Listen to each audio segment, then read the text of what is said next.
This video is brought to you by ncix.com. Great technology, selection, and service. After a very long week, I was about to start my third ITX build for this week, and I was really excited to see how the new Core 500 from Fractal Design would stack up with my usual reference system. And then I asked, what makes a good ITX enclosure? It's definitely a combination of things like hardware support, how many drives can you mount, and would it support your beefy GPU? But what about a power supply and any overkill all-in-one coolers that you might want to mount just because you can? And what about cable management, or is the assembly process a total pain, or will you preserve some nerves? And so due to space limitations, I thought at least one of these factors must fall short in the new Core 500. And so I began my journey hoping for a good outcome to see if this is the best ITX enclosure yet.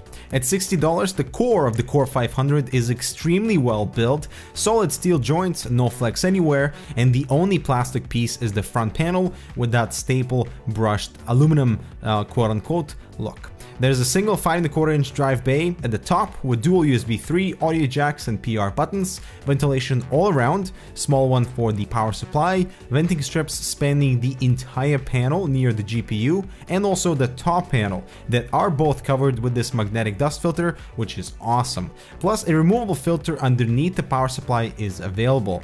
The only minor annoyance is reinstalling that exterior panel, which is more difficult than it should be, as you need to align all the clips on all the sides for the panel to fit in place properly.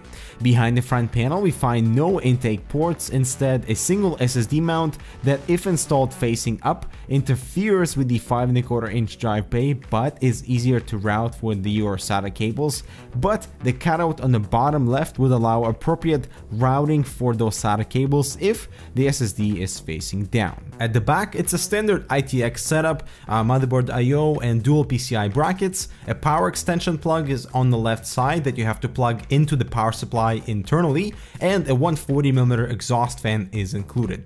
The idea for this ITX build was to utilize the 240mm radiator for the CPU that will also act as exhaust, and that's the impressive design choice here, as the fan bracket at the top, that is totally removable by the way, allows dual 140 or 120mm fans and their respective radiator sizes, which suit this form factor really well. And here's what the inside looks like without the GPU, and I say that an all-in-one suits an ITX enclosure well because of cable management.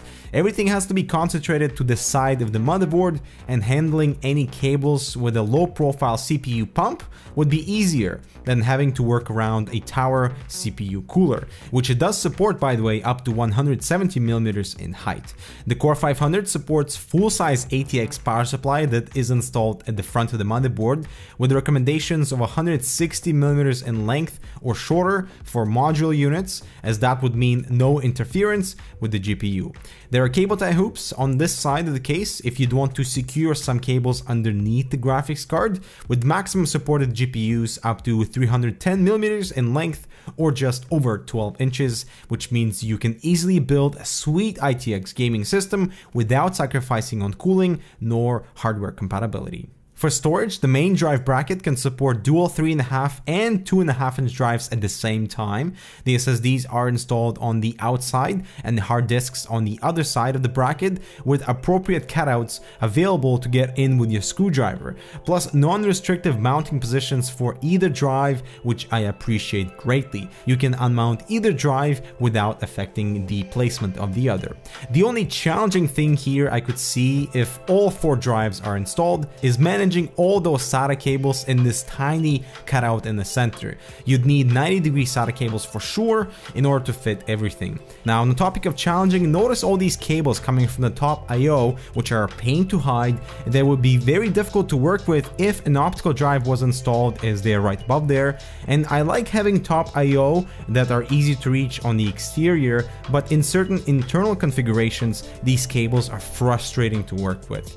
And finally, installing the 5¼ drive bracket back inside the case, I'm happy to see no clearance issues with our H105 radiator and a set of fans, plus a third mechanical drive can be installed right underneath for that additional storage, bringing total drive capacity to 3 SSDs and 3 3.5-inch drives. So the Core 500 at its core offers a fantastic foundation for enthusiast ITX systems. Cable management will always be challenging in confined spaces, and you just have to accept that.